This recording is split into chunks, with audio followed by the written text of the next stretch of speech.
Donc, maître, le verdict vient de tomber, 25 ans de réclusion criminelle pour votre client, une extrême sévérité, on imagine tout votre désarroi. Je n'ai pas de désarroi à manifester. Il y a une famille de victimes dont je comprends la douleur. Il y a la famille de l'auteur des faits qui est aussi en souffrance.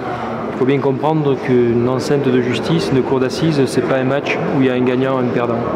À chaque fin d'audience, ce n'est que des perdants et que de la souffrance. Après, il y a des décisions qui peuvent être comprises ou non.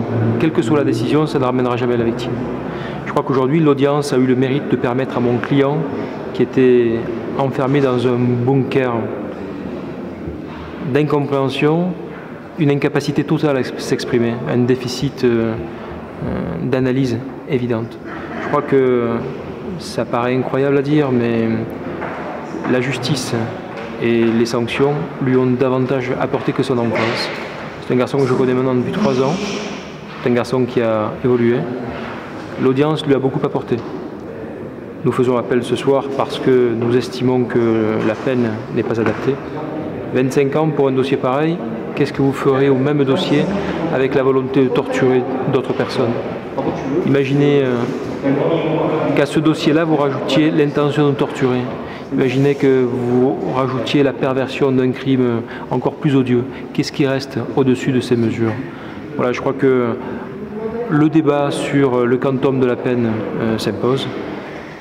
Maintenant, la décision et sa critique, elle se fera dans le cadre de l'enceinte, parce que je crois qu'une sanction doit être comprise d'un point de vue pédagogique.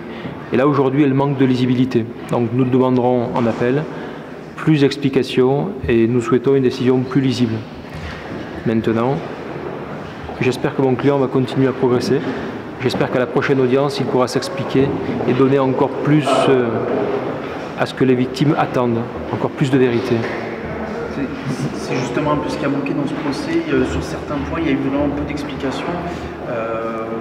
Est-ce que vous pensez que ça a pu jouer contre lui, le fait qu'il y ait vraiment eu des points de mutisme de sa part? Ce n'est pas des points de mutisme, c'est un garçon dont la vie n'est qu'un mutisme. C'est un garçon qui n'a connu que la violence, la souffrance, les foyers. C'est un garçon qui n'a pas été construit.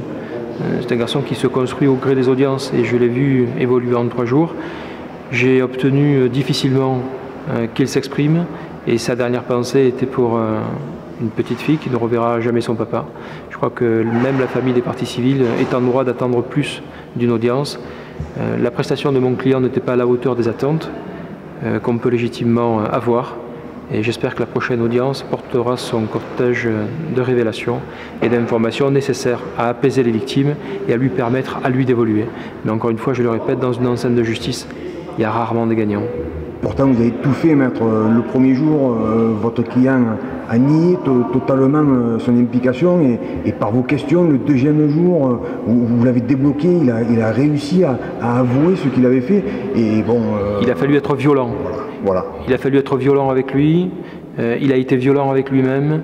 J'ai dû tenter l'agression improbable qui a fonctionné. Aujourd'hui, j'ai le sentiment que cette citadelle de mutisme a été ébranlée, elle est fissurée. Il faut continuer la destruction de ce mur qui est un rempart pour avoir toute la liberté, d'avoir enfin la vérité. Merci, maître.